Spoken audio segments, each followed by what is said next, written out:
Today we're going to be reading 5-minute Star Wars stories. A long time ago, in a galaxy far, far away, on a small planet called Tatooine, a young boy named Anakin Skywalker looked up at the planet's moons. Although he had never left his home, Anakin had always dreamed of going on great adventures and racing across the stars. One day, it looked like Anakin's dreams were coming true. He had once met a Jedi Knight named Qui-Gon, who needed supplies to repair his ship, and Anakin didn't have the money to help the Jedi, so he'd entered a pod race hoping to win the supplies. Although Anakin had never won a race before, he knew that he could do it. As the timer counted down to the beginning of the race, Anakin looked at all the other racers. He wasn't worried about any of them, except Shaboba. Anakin knew that Shaboba cheated to win, but he wouldn't get away with it this time. Suddenly, the starting gong rang. They were off. But something was wrong. Anakin's pod racer wouldn't move. Anakin began to panic. Shaboba must have done something to his pod racer, but Anakin thought of what Qui-Gon had told him right before the race began. Concentrate on the moment. Feel, don't think. Use your instincts. Anakin took a deep breath, flipped a few switches, and restarted his engines. They roared to life, and Anakin quickly flew away. But he was a long way behind Shaboba. Meanwhile, Shaboba knocked his ship against another racer's. The pod racer crashed off the course and burst into flames. Shaboba laughed. One fewer racer to worry about. Behind the crash, Anakin flew through a cavern and into a deep cave. One of the other racers wasn't paying attention and ran right into some rocks. The ship exploded. Anakin quickly flew around the fire. That was close, Anakin thought. Anakin raced through the stadium. He had 2 more laps to finish, but he smiled. He was catching up to Shaboba. The racers thundered across the planet. Shaboba was still ahead of everyone else, but he wanted to make sure it stayed that way. Shaboba threw a piece of metal behind him, and it went right into another racer's engine. The engine exploded, and pieces of the pod racer flew everywhere. A piece cut through the cable connecting Anakin's cockpit to one of his engines. Anakin began to spin out of control, but he remembered Qui-Gon's words. Anakin couldn't just worry about his problem if he wanted to win the race. He needed to fix it. Anakin brought his cockpit under control and grabbed the loose cable. Soon he had reattached the engine and was back in the race. Shaboba and Anakin zoomed through the stadium one last time before the final lap. With all the other racers far behind, Anakin realized that Shaboba was the only one between him and the finish line. Shaboba's pod racer was much bigger than Anakin's. He forced Anakin off the course and high up onto a cliff, but Anakin wasn't going to be beaten. He changed gears and crashed back onto the course right in front of Shaboba. For the first time, Anakin was in the lead. Suddenly, Anakin saw smoke coming out of one of his engines. His pod racer was on fire. The hard landing must have damaged it. As Shaboba raced ahead of him, Anakin knew he didn't have a lot of time. He needed to fix his pod racer. Right away, Anakin closed a flap above the engine to put out the fire. Then he quickly pumped coolant into the overheated area. Soon, the engine roared back to full power. Anakin grinned. It was time to win the race. Yes. Anakin could see the stadium getting closer and closer as he pulled up right next to Shaboba. Shaboba tried to push Anakin's smaller ship off the course again, but Anakin had a plan this time. As Shaboba rammed him, Anakin caught his pod racer on Shaboba's. Shaboba was stuck. Then, as Shaboba tried to pull his ship away, Anakin unhooked their crafts. Shaboba zoomed wildly off course and smashed part of his pod racer into a rock. Anakin had used Shaboba's own attack against him. Anakin raised his hands over his head as he crossed the finish line. The crowd cheered. Qui-Gon ran to Anakin's pod racer and lifted him high up onto his shoulders. Anakin had done what had seemed impossible. He had won the race. Anakin smiled. One of his dreams had come true. He couldn't help wondering what a great adventure he'd have next. Jedi Master Yoda was one of the leaders of the Jedi Order. He was wise and knew many things. Above all, Yoda believed in the Force, but now Yoda sensed a great disturbance in the Force. Count Dooku, Yoda's old apprentice, was trying to raise an army against Yoda and the other Jedi Knights. The Jedi searched for Dooku, led them to the planet Geonosis. A great battle broke out, and Dooku tried to escape, but Yoda's companions Obi-Wan Kenobi and Anakin Skywalker raced after him. Yoda sensed the presence of his powerful old apprentice and followed the 2 young Jedi to a small hangar bay far away from the battle. When Yoda entered the hangar, he saw Obi-Wan and Anakin hurt and on the ground. Standing over them was the evil Count Dooku. Count Dooku glared at the Jedi. "Master Yoda," he said. "Count Dooku," Yoda said. He knew he had to stop Dooku to protect his 2 friends. He also knew that there was still a chance to stop the battle on Geonosis before it became a war. "You have interfered with our affairs for the last time," Dooku said as he used the Force to rip objects off the wall and then throw them straight at Yoda. But Yoda knew Dooku's tricks and was prepared. He used the Force to swat Dooku's missiles aside. Frustrated, Dooku tried to bring the ceiling down on the small Jedi Master, but Yoda was too strong for him. He pushed the rocks away. Powerful you have become, Dooku, Master Yoda told the Count. I have become more powerful than any Jedi, even you, Dooku replied. With that, the Count raised his hand and shot Force lightning at his old Jedi Master. But Yoda refused to be afraid. He used the Force to bend the lightning up and away from him. Count Dooku could only watch in astonishment. He tried again, but this time Yoda closed his fist around the lightning until it disappeared. Much to learn you still have, Yoda told Count Dooku. It's obvious that this contest cannot be decided by our knowledge of the Force, but by our skills with the lightsaber, the Count said as he raised his red lightsaber. Yoda called it his own to his hand. Its green blade glowed as he lifted it to fight Count Dooku. Yoda and Count Dooku leapt across the room at each other. Their lightsabers cut through the air. Yoda circled around the Count, his blade flying. Always one step ahead of Dooku, the two blades crackled against each other, and Yoda forced Count Dooku back. The Count was amazed as Yoda jumped high across the hangar to land smoothly back down in front of him. Dooku realized he wasn't powerful enough to beat Yoda. Fought well you have, my old Padawan, Yoda told the court. This is just the beginning, Dooku said. And then he smiled because he had discovered a way to win the fight. Okay, just double-checking I didn't skip any pages. Count Dooku raised his hand, and a huge tower began to crash down towards the defenseless Obi-Wan and Anakin. Count Dooku gave Yoda the choice between capturing him and saving the lives of his fellow Jedi. For Yoda, there was no choice. He dropped his lightsaber and raised both hands to stop the column from falling on his friends. He could sense Count Dooku escaping to his ship. There was no chance for peace, but Yoda trusted in the Force. Count Dooku thought that the dark side was a shortcut to victory, but Yoda knew that the Count's victory would not last long. The Force was more powerful than Dooku could even imagine, and with it, Yoda and his friends would one day defeat the dark side. Obi-Wan and Kenobi and Anakin Skywalker were a great team. Together, the two Jedi traveled across the galaxy and fought battles against the dark forces of the Sith. Their newest mission was to rescue Chancellor Palpatine, an important leader who had been kidnapped by Count Dooku and his cyborg henchmen. General Grievous, Republic pilots fired on the evil general's battleship, giving Obi-Wan and Anakin a chance to sneak on board. Now, two friends fought their way to the heart of the general's ship and found the Chancellor in the large room all by himself, or so the Jedi thought. Count Dooku, Palpatine said, looking behind Obi-Wan and Anakin. The friends turned around to see their nemesis, the Sith Lord Count Dooku, waiting for them. Get help! You're no match for him, the Chancellor ordered the two Jedi, but Obi-Wan smiled. Chancellor Palpatine, Sith Lords are our specialty, he said. You won't get away this time, Dooku, Obi-Wan said, but the Count didn't say anything. He just drew his lightsaber. The two Jedi lunged to attack the Sith Lord. I've been looking forward to this, Count Dooku said, as Obi-Wan's and Anakin's blue lightsabers clashed against his threatening red blade.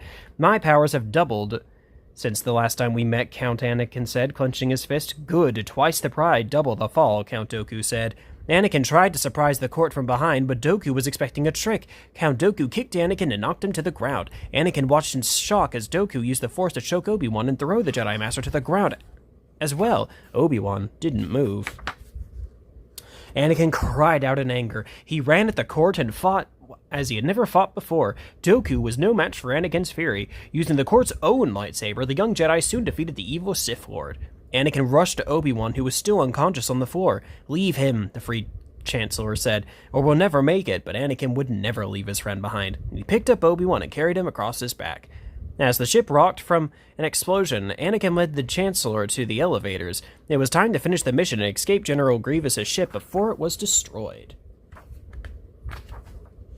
Before too long, Obi-Wan was awake, and the two Jedi were almost at the hangar bay, where their fateful droid, R2-D2, was waiting to take them home. But General Grievous was one step ahead of the Jedi this time. He activated a ray shield around Anakin, Obi-Wan, and the Chancellor. They were trapped. Wait a minute, how did this happen? We're smarter than this, Obi-Wan said, thinking back to all of the adventures he and Anakin had been on together. Well, maybe they had been trapped a few times. Apparently not, Anakin replied. The two friends, Chancellor Palpatine and the droid R2-D2, were led before the evil General Grievous on his command deck. That wasn't much of a rescue, the cyborg general said. He took the Jedi's weapons away from him. Your lightsabers will make a fine addition to my collection. But Obi-Wan only smiled. Not this time, and this time you won't escape, he said. Achoo! Anakin cried. The droid beeped, and sparks flew as the droid created the distraction the Jedi needed to free themselves and get their lightsabers back. Crush them, General Grievous cried as his army of droids tried to stop the Jedi, but Anakin and Obi-Wan were a perfect team. Working together, the two Jedi soon took down all their enemies on the command deck, all except for General Grievous. You lose, General Grievous yelled. He threw his staff into the front window of the command deck. The window shattered, and Anakin and Obi-Wan rushed to grab onto something before they were sucked into space. They could only watch as General Grievous leapt out of the window. The general used his cyborg abilities to walk around on the outside of the ship and into an escape pod. By the time the force fields came on, he was long gone. Suddenly, there was a great explosion. The Chancellor almost fell over as Obi-Wan and Anakin looked at each other. They had taken too long. The ship was going to fall apart. Anakin looked at the control panel. All the escape pods had been launched. They were stuck. Can you fly a cruiser like this? Obi-Wan asked Anakin. Strap yourselves in, Anakin said as he took control of the ship. He didn't know if he could fly such a big ship, but he knew he had to try. Anakin knew he was going to have to land the ship on the planet's surface, but as it got closer and closer to the planet's atmosphere, it began to break apart. R2-D2 beeped in alarm as the entire ship split into two. We've lost something, Anakin told Obi-Wan. Not to worry, we're still flying half a ship, Obi-Wan replied. Obi-Wan was right to trust his friend. The ship soon reached the planet's atmosphere, and Anakin maneuvered the broken vessel to hit the landing strip just right. With a crash, the ship hit the ground and slid to a stop. They were safe. Another happy landing, Obi-Wan said with a smile. With the Chancellor safe, Obi-Wan and Anakin had successfully completed another mission. Now it was time to get back to the Jedi Temple. Obi-Wan was sure there was another mission waiting for them, but he also knew that together he and Anakin would be ready for anything. It was a time of war. Rebel spies fought the sinister Empire for control of the galaxy. One of the rebels was named Princess Leia. She had been given plans for the Empire's newest weapon, the Death Star. Now Leia was on her starship, heading home to Alderaan, but she was not alone. An Imperial ship was chasing her. On board Leia's ship were two droids, R2-D2 and C-3PO. C-3PO was worried. He did not like being attacked. We're doomed, he said as the starship shook. There'll be no escape for the princess this time. Suddenly, a loud blast rocked the ship. It had been captured. As the droids watched, the starship's main door blasted open. Stormtroopers rushed through, swarming the ship. The stormtroopers fired their blasters at the rebels, and the rebels fired back. One by one, the rebels fell. Soon, the stormtroopers were in full control of the ship. As the battle wound down, a mysterious figure emerged from the smoke. It was Darth Vader. In the commotion, R2-D2 slipped away. Noticing that R2-D2 was missing, C-3PO set out to find his friend. R2-D2,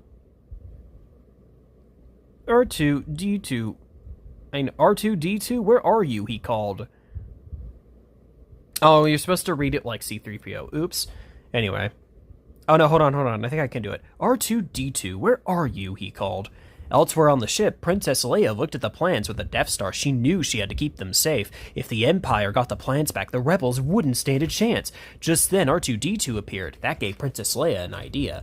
Princess Leia leaned over and began speaking to the droid. She was recording a message for someone who she hoped could help her in the Rebel Alliance. I placed information vital to the survival of the rebellion into the memory systems of this R2 unit, she explained. When Princess Leia was done with her message, she inserted the plans for the Death Star into R2-D2, and then she told him where to go. Princess Leia was just finishing her instructions when C-3PO found R2-D2. At last, he said, "Where have you been?" C-3PO pointed back at the stormtroopers. "They're heading in this direction. What are we going to do?" But R2-D2 wasn't listening. He turned around and zipped off towards the escape pods. Princess Leia watched until she was sure R2-D2 was safe. Then, lifting her hood over her head, she crept into the shadows. There was still a chance she could get away, too. Meanwhile, Darth Vader was speaking to one of his commanders. "The Death Star plans are not in the main computer," the commander reported. That did not make Darth Vader happy. "Tear this ship apart until you found those plans," he ordered, "and bring me the passengers." The stormtroopers wasted no time.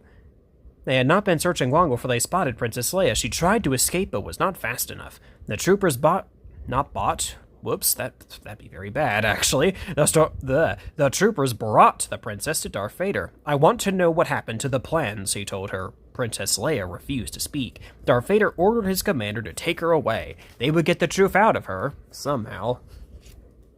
But the plans, and R2-D2 for that matter, were about to leave the ship. They were inside an escape pod. You're not permitted in here, C-3PO told him. It's restricted. You'll be deactivated for sure. R2-D2 just beeped at him. Secret mission? C-3PO asked. What plans? I'm not getting in there. Just then another explosion rocked the ship. C-3PO hurried into the pod. I'm going to regret this, he said. The door slammed and the escape pod rocketed off into space. A short while later, the pod landed on a desert planet named Tatooine. The plans were safe, but the droid's adventures were just beginning. For years, the rebellion had struggled against the evil Galactic Empire. Now, for the first time, the rebels had an advantage. They discovered a weakness in the Empire's greatest weapon, the Death Star. They could use a good pilot like you, Luke Skywalker said to his friend Han Solo as the rebels prepared for their attack. Sorry, kid, Han said. The smuggler wasn't interested. He had more important things to do. Luke walked away disappointed, but needed to keep his mind on the mission. At times like this, he missed his old teacher, Obi-Wan Kenobi. Luke climbed into the cockpit of his X-Wing, and they loaded his astromech droid R2-D2 into the ship. Luke was glad the little droid was his co-pilot. The two friends had been through a lot together. The fleet of X-Wings flew towards the space station. Look at the size of that thing, one of the pilots said. As they approached the massive Death Star, everyone started to get nervous. Luke heard a mysterious voice inside his head. Luke, the Force will be with you. Soon, the Death Star's cannons began to shoot at the X-Wings. Laser fire exploded all over Luke and his friends, but there was no time for hesitation. I'm going in, said Luke. Luke heard the voice again. Luke, trust your feelings. The voice seemed familiar, and it helped Luke focus. He dodged the laser fire and swooped towards the surface of the Death Star with the other X-Wings. But the X-Wings were not alone. A fleet of Why does this look very anime-esque, by the way? Anyway, but the X-Wings were not alone. A fleet of TIE fighters appeared behind them. That was going to make things even more difficult, especially since Darth Vader himself was leading the enemy ships. The TIE fighters fired on the X-Wings. Luke's ship was shot. I'm hit, but not bad, Luke told the other pilots. R2, see what you can do back there. R2-D2 got to work fixing the damage. The little droid was both brave and smart. The first of the X-Wings entered the Death Star's trench. The lead pilot got close to the exhaust port, the one weakness of the giant space station. The pilot fired, but he missed. Back at the Rebel base, Princess Leia and C-3PO were worried about their friends, but they were also worried about the Death Star. If it got too close to the base, it would destroy them all. The second attack run of the Rebel ships dove into the cannon. Whoops, let me reread that. The second attack run of the Rebel ships dove into the canyon to take their shot, but they missed too. It was all up to Luke. He just had to dodge Darth Vader and the enemy TIE fighters on his tail. Seriously, you could have some of these images in this story at least framed. Look at how cool that looks. Anyway, Luke tried to use the targeting computer to make the shot, but he heard the familiar voice in his head. Use the Force, Luke. It was Obi-Wan. Luke shut off the computer and trusted himself. Right as he was about to take his shot, Darth Vader's TIE fighter appeared behind him. Darth Vader's lasers walked onto Luke's X-Wing. I have you now, Vader said triumphantly. But before Vader could fire, another ship swooped in and shot all the TIE fighters. It was Han Solo in the Millennium Falcon. He had returned just in time to save his friend. Yahoo! Han shouted with excitement. Then he added, You're all clear, kid. Now let's blow this thing and go home. Luke was so happy his friend had joined the fight after all, but everything still rested on Luke's shoulders. If he didn't make the shot, God, this picture looks sick, the rebels were doomed. Luke thought about what Obi-Wan had said. Luke closed his eyes and used the Force. He waited. Then, when the moment was right, he fired! Why isn't there an exclamation point there? Luke did it! And the torpedoes flew into the exhaust port. Great shot, kid, Han Solo said. That was 1 in a million. The Rebel ships sped away from the Death Star as fast as they could. Seconds later, the entire space station exploded in a giant burst of light. The Death Star had been destroyed. As Luke and his friends flew to safety, he heard Obi-Wan's voice in his head one last time. Remember, the Force will always be with you. Always. Luke smiled to himself. He and his friends had defeated the Empire and rescued the Rebels. They soon would save the entire galaxy.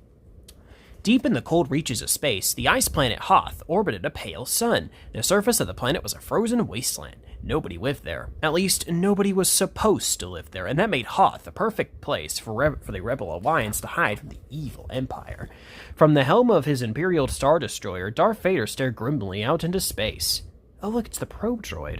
Anyway, He was looking everywhere for the Rebel Alliance. Vader sent hundreds of, I was right, probe droids into space, seeking any sign of the Rebels. Soon the Rebels noticed a droid snooping around their base on Hoth. Princess Leia hurried to the command center with Han Solo and his friend Chewbacca to discuss the droid. "Come on, Chewie," Han told his Wookiee pilot. "Let's check it out." The droid self-destructed before Han could repair it. But it first sent a signal back to Darth Vader. The secret rebel base wasn't a secret anymore. "It's a good bet the Empire knows we're here," Han told Leia. Darth Vader wasted no time. His fleets, come on camera, left for the Hoth system right away. They didn't want to give the rebels a chance to escape. While Vader's Star Destroyers lay in wait in the sky above Hoth, four armored Imperial walkers began to make their way across the icy tundra toward the rebel base. Okay, so wait a minute. Are they Imperial walkers, or are they AT-ATs? Or AT-ATs, as some people call them. Princess Leia ordered the evacuation of the base. Most of the rebels hurried onto transport ships and left immediately, but others remained on Hoth to stand and fight. They would protect the base until everyone else had escaped. Leia stayed with them. She didn't want to leave her troops alone. Han Solo stayed with Leia. He didn't want to leave her alone. Meanwhile, Luke Skywalker climbed into a snowspeeder and led a squadron of fighter pilots out into the plains of Hoth. They were going to try and fend off the monstrous Imperial walkers. Luke hoped to keep them far away from the base, and far away from his friends, Leia and Han. Luke's squadron tried firing directly at the walkers, but it did no good. "The armor's too strong for blasters," Luke declared, so they used cables instead, tangling one of the walker's legs together. It worked! Luke ran underneath another walker. He fired a grappling hook onto its belly and pulled himself up underneath it. Then he used his Jedi lightsaber to cut it open. Luke threw a grenade into the walker and dropped back to the ground. Boom! The walker flashed of green sparks and exploded. But even as Luke tried to keep the walkers away, the base was taking fire. The floor shook violently. Han and Leia could barely stand up. Then the alert came. "Imperial troops have entered the base." Han grabbed Leia's hand. "Come on," he said. "That's it. It was time to go." Han and Leia ran to Han's ship, the Millennium Falcon. The golden droid C-3PO followed on their heels. Darth Vader personally led his Imperial troops, come on camera, led his Imperial troops into the now empty rebel base. As the troops searched for any signs of life, Chewie and Han tried to get the Millennium Falcon started. The engine revved, then choked. Steam billowed everywhere. "Would it help if I got it and pushed?" Leia said sarcastically. "It might," snapped Han. Han and Chewie worked furiously to get the ship running. Leia scowled. They were going to be captured by the Empire unless they could get the Millennium Falcon's engine started. Just as Han and Chewie were making their final repairs, Darth Vader and a group of Imperial snowtroopers entered the hangar where the Millennium Falcon was docked. They opened fire on the ship. Han and Chewie fired back as the engine rumbled to life. "See," Han said. "Someday you're going to be wrong," Leia told Han as the ship leapt into the air and rocketed out of the base. "And I just hope I'm there to see it." Darth Vader watched angrily as the ship escaped into the sky. Luke Skywalker watched them go as well. He knew that the Millennium Falcon was the last ship to leave the base. Luke had done his job, and as Han and Leia had gotten away, the Rebel Alliance was safe once again. Luke Skywalker would become one of the greatest Jedi Knights in the galaxy, but he wasn't always a powerful Jedi. In the beginning, he was just a boy, no different from any other. Luke fought bravely as a pilot for the Rebellion. He even destroyed the Death Star, but Luke decided he could best help the rebels if he trained to become a Jedi Knight. In a vision, Luke's friend Obi-Wan Kenobi said to him, "You will go to the Dagobah system. There you will learn from Yoda, the Jedi Master who instructed me." Luke knew that Obi-Wan would appear to him only if his message was very important. Luke and his droid R2-D2 flew to Dagobah right away. Dagobah was not what Luke had expected. He thought a Jedi Master would live on a beautiful, serene world, but that was not what Dagobah was at all. The planet was wet, muggy, and crawling with bugs, critters, and wild animals. It could be summed up with one word: gross. Or swampy. Anyway, when Luke landed, his X-Wing fighter sank right into the marsh water. Suddenly, Luke felt someone watching him, and he spun around, pulling out his blaster. Standing in front of Luke was a pale green creature with big pointy ears. I am wondering, why are you here? The creature asked. I'm looking for a great warrior, Luke replied. The creature shook his head. A great warrior? Wars make one not great? Wars not make one great. I always forget Yoda has such a different way of speaking. Anyway, Luke had to admit the creature had a point. I'm looking for a Jedi Master, explained. Oh, Jedi Master, the creature said. Yoda, you seek Yoda. The creature promised to take Luke to Yoda, but first the creature stopped at his home and fed Luke dinner. With no sign of Yoda anywhere, Luke grew impatient. We're wasting our time. The creature turned away from Luke. I cannot teach him. The boy has no patience. He is not ready. Luke suddenly realized that this was no ordinary creature. Yoda! Yoda laughed at Luke. Adventure, huh? Excitement, huh? A Jedi craves not these things. You are reckless. Luke told Yoda that he had learned so much already and was not afraid. Finally, Yoda agreed to train him. Luke's first test was to run through a swampy obstacle course. As Luke trained his body, Yoda helped him develop his mind. A Jedi uses the Force for knowledge and defense, Yoda said, never for attack. Luke began to understand that being a Jedi was less about him and more about helping others. Luke also learned to move objects with the Force. One day, Luke stacked a tower of rocks with his mind while standing on his head, but as Luke placed the final rock, his X-Wing began to sink deeper into the swamp. Luke lost his concentration and fell to the ground with a thud, thinking about trying to raise his ship from the muck. Luke said to Yoda, moving stones around is one thing, but this is totally different. No different. You must unlearn what you have learned, Yoda said. Luke concentrated again. He knew that he would one day have to confront Darth Vader, the powerful Sith Lord. He needed to be as strong in the Force as possible. Anyway, Luke turned back to the sunken X-Wing and said, All right, I'll give it a try. Yoda stopped Luke, saying, Do or do not. There is no try. Luke concentrated on Yoda's words and lessons, letting the Force flow through him. Slowly, the X-Wing began to rise. Luke was as surprised as R2-D2 was excited. The little droid exclaimed with his own brand of beeps and whistles. Luke struggled with his doubts. He knew that an X-Wing was very heavy. How could he possibly manage to lift it? Slowly, the ship sank back into the swamp. Luke was sad and discouraged. I can't. It's too big. Size matters not, Yoda said. Look at me. Judge me by my size, do you? Yoda reached out with his tiny old hand and the ship began to move. Yoda concentrated even more and the ship floated through the air until it came to rest on solid ground. I don't believe it, Luke said, astonished. That, Yoda replied, is why you fail. Luke continued his training, more determined than ever. One day, Luke saw a vision through the Force. He saw his friends Han Solo and Princess Leia, and they were in trouble. They had been captured by Darth Vader. It is the future, you see, Yoda explained. I've got to go to them, Luke insisted. He couldn't bear to think that Han and Leia were in danger. Luke knew that a Jedi Knight was a defender, not an attacker. He acted out of protection rather than anger. It was a Jedi Knight's duty to put other people ahead of himself. Luke felt that he had come far enough in his Jedi training to make his own decisions. Luke decided to put his training on hold and go rescue his friends. I'll return, he told Yoda, I promise.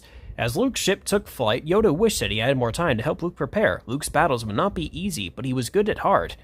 No matter where he went, the Force would be with him always.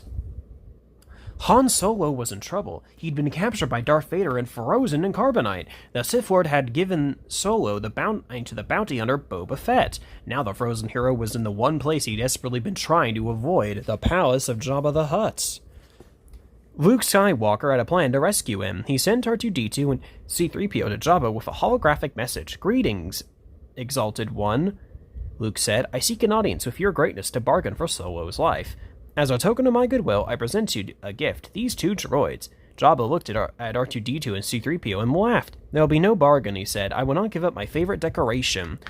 Jabba was not about to give up the droids either. C-3PO was assigned to work as a translator in the palace, and R2-D2 was sent to Jabba's sail barge. Later that night, as Jabba celebrated his victory over Han, a bounty hunter interrupted the party. Is it Captain Falcon? I'm joking. I know that. I'm joking. I know this isn't Nintendo. C-3PO couldn't believe what he was seeing. The hunter had captured Chewbacca, the Wookiee. Jabba was thrilled. He and the bounty hunter agreed on a price for Chewbacca, and Chewie was sent to the dungeon. But this was no ordinary bounty hunter. It was Princess Leia in disguise. That night, while everyone slept, she crept through Jabba's palace and freed Han from the carbonite. "I've got to get you out of here," Leia said. As she helped Han to his feet, an evil laugh filled the room. It was Jabba. His servants took hold of the weakened Han and threw him in a dungeon with Chewie. Jabba kept Leia as a servant in his throne room. The next day, a mysterious visitor arrived. It was Luke. Using his Jedi powers, he had tricked Jabba into freeing his friends. "You will bring Captain Solos and the Wookiee to me," Luke said. "I warn you not to underestimate my power." "There will be no bargain, young Jedi," Jabba replied. I shall enjoy watching you die." The floor opened beneath Luke, and he fell into a dark, musty pit. Luke had fallen into the lair of the vicious Rancer. All around him were the bones of the monster's victims.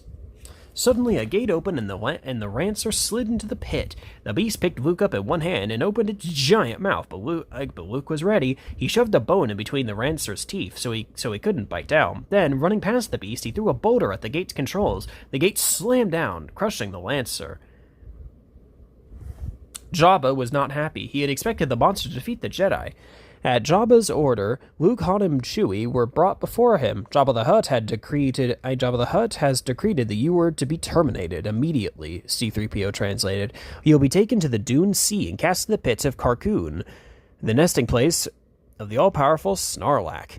As Jabba's servants seized the 3 prisoners, Luke looked back to Jabba over his shoulder. You should have bargained," he said. "That is the last mistake you'll ever make." On board Jabba's sail barge, R2-D2 slipped away from the crowd. He watched from the window as Jabba's guards prepared the prisoners. One of the guards was Lando in disguise. Luke stepped into the plank over the Snarlack pit. With a nod to R2-D2, he jumped. Suddenly, R2-D2 shot an object into the sky. Luke grabbed the plank and sprang back onto the deck of Jabba's ship, reaching out his hand. He took hold of the object R2-D2 had thrown. It was Luke's lightsaber. Luke, Han, and Chewie wasted no time. Before the 3 jumped into battle with Jabba's men, hurtling them overboard and into the mouth of the Snarlack. Inside Jabba's barge, Princess Leia seized her moment to escape, wrapping her chains around the evil gangsters who defeated him once and for all. R2-D2 snapped Leia's chains and freed her. Not snapped. R2-D2 zapped Leia's chains and freed her. While Luke fought off the rest of Jabba's men, Leia aimed at the barge cannon on the deck. Then, holding onto each other, Luke and Leia swung to safety. Reunited at last, the group soared across... The group soared across the desert of Tatooine. Behind them, Jabba's barge exploded. They had defeated him, but more important, they had rescued Han. They were a team again. This is a cool picture. Anyway. Han Solo was on a special mission on the Forest of Endor. He landed there with Princess Leia, Luke Skywalker, Chewbacca, R2-D2, and C-3PO. The rebels were looking for a secret bunker that had a special machine. A machine that could help them destroy the Death Star. 2. Anyway. As the rebels snuck through the forest, they spotted 2 biker scouts. The scouts patrolled the forest and guarded the bunker. "Chewie and I will take care of this," Han said, pointing to the scouts. "You stay here." But as Han and Chewie attacked, more scouts appeared. The scouts jumped on their speeder bikes and zoomed off to warn the Empire. Luke and Leia climbed aboard 2 other bikes. "Keep on that one, I'll take these 2, Luke called, and sped away after the scouts. Leia chased after the other scout. She managed to catch up to him, but then the scout fired his blaster at her. Leia tried to dodge the blast and rolled off her speeder. She was all alone in the forest with no way to get back to her friends. Suddenly, a small furry creature appeared. It was an Ewok. He poked at Leia He poked at Leia with a sharp stick. "Cut it out," Leia said, setting up and brushing herself off. Leia sighed and looked down at the Ewok again. "Maybe you can help me," she said, but the Ewok seemed afraid of her. "I won't hurt you," Leia said. "Here, want something to eat?"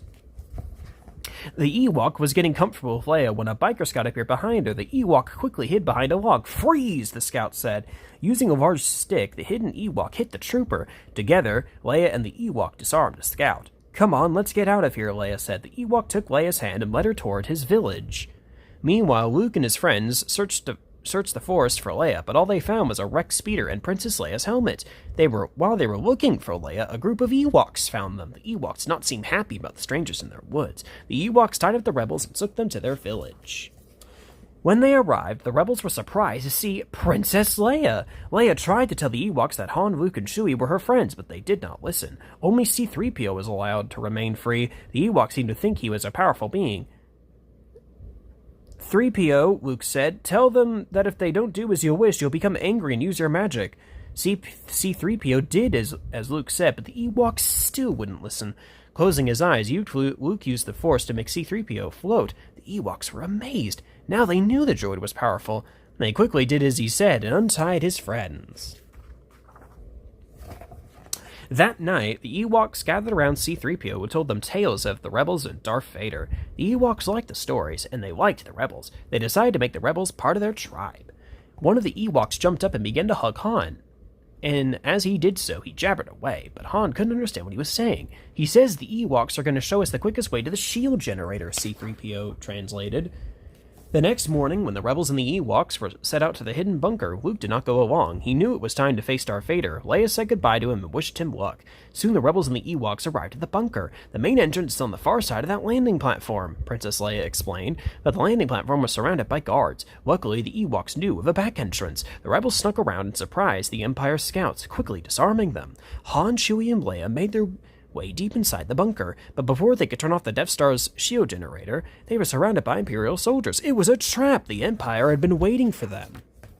From their hiding places in the forest, the Ewoks watched as Imperial stormtroopers and scouts marched Han, Leia, and Chewie back out of the bunker. The Ewoks knew they had to help their friends, along with C-3PO. The Ewoks distracted the soldiers, drawing them away from Leia, Han, and Chewie. The Ewoks knew just what to do. They threw rocks at the stormtroopers. They destroyed the Empire's machines. They tripped the scouts and tied them up. When the Empire soldiers taken care of, Han Solo did what he set out to do. He blew up the bunker. The Death Star was no longer protected. Thanks to the Ewoks, the Rebels could destroy the Death Star and defeat the Empire once and for all. On the sandy planet of Jakku lived a lonely girl named Rey. Rey lived in the old wreckage of an Imperial walker. Years before, the Rebel Alliance had fought the evil empires in the skies above Jakku. The Empire's ships had crashed into the sand, and Rey called that rebel home. Rey searched the Empire's crashed ships to look for used parts. Rey could sell the parts to Unkar Putz at Nimma Outpost for food. Unkar was not always fair with his trades, but Rey made enough to get by. One night, Rey was eating a small dinner she managed to get from Unkar by trading parts. Suddenly, she heard a beeping noise coming from outside. The beeping sounded frightened. Rey ran towards the noise to see what was happening. Rey saw an alien riding a scaly beast. The alien had trapped a little red and white orange droid beneath a net, and the droid was beeping for help. Rey called out to the alien to stop. She gripped her battle staff, ready to fight, but the alien just shouted angrily at Rey. She could tell she didn't want to fight her. So Rey walked over to the droid and began cutting him out of the net. The alien decided the droid wasn't worth the trouble. He rode away on his beast, still shouting insults at Rey. The droid beeped questioningly. "That's just a Tito," Rey explained as the alien vanished into the distance. "Wants you for parts." The droid thanked Rey for helping him and told her that his name was BB-8. Where did you come from? Rey asked the little droid, but BB-8 refused to tell her. He said it was a secret. Really? Well, me too, big secret, Rey teased. If BB-8 wanted to keep to himself, that was fine by her. She told him how to get to Nimma Outpost, then started to leave. But BB-8 followed her. "You can't come with me," Rey said. BB-8 beeped sadly. He did not want to be alone in the big desert. Rey sighed. She told BB-8 he could stay with her for one night, and only one night. BB-8 beeped with happiness and followed Rey all the way home.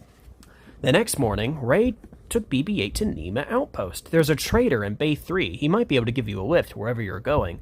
Once again, Rey started to leave BB-8 behind, but he refused to let her go. He insisted he was waiting for his owner to find him on Jakku. And yes, it is Jakku, not Jakku, like I thought it was. Anyway, Rey let BB-8 follow her to Unkar's. There, she traded all the spare parts she had found the previous day. Unkar also offered to buy BB-8. He said he would give her months' worth of food for the droid. BB-8 beeped in worry. He did not like where this conversation was going. Rey thought about Unkar's offer. Selling BB-8 would give her more food than she ever had in her life. But as Rey looked at the little droid, she could never sell him, no matter how much it would cost her. Wait, is that okay? "The droid is not for sale," Rey told Unkar. Unkar was very angry, but Rey didn't care. Together, Rey and BB-8 left Unkar's shop behind him. The pair walked side by side through the outpost, chatting happily. Rey smiled to herself. She didn't know what her future held. But for now, it was nice. It was just nice to have a friend. The Millennium Falcon zoomed to the far reaches of space on an important mission. Inside the Falcon were Rey, a young scavenger, Finn, a former stormtrooper, and BB-8, a small droid with a big secret. The three new friends were flying to the Resistance base to help in the fight against the evil First Order, but their flight was cut short when a giant cargo ship appeared above them and pulled the Falcon inside. Why is this giving me Rise of the Resistance vibes? Anyway, the three quickly hid as the two figures climbed aboard the Falcon. It was a human and a Wookiee. The pair walked through the Falcon, examining the old ship. They seemed to know every corridor, every turn, and every hiding place. In no time at all, the man and the Wookiee found Finn, Rey, and BB-8. "Where'd you get this ship?" the man asked. Rey explained that it had been left on Jakku after it had been stolen many times. "Well, Han Solo just stole back the Millennium Falcon for good," the man said. Rey couldn't believe her ears. Han Solo! The Han Solo! Han had been a general in the Rebel Alliance. He and Chewbacca, the Wookiee, had helped Luke Skywalker, Princess Leia, and the Rebels win the war against the evil Galactic Empire. They were heroes. But Han was no longer a Rebel general and wasn't part of the new Resistance. He wanted Rey, Finn, and their droid to get off his ship. "No," Rey pleaded, "we have to get BB-8 to the Resistance base. He has information about Luke Skywalker." Han stopped in surprise. Luke had been missing for years, but before Han could ask Rey anything more, there was a loud metallic clunk. Han ordered everyone to hide in the cargo bay while he and Chewie investigated. Two dangerous gangs, the Galvan, I'm just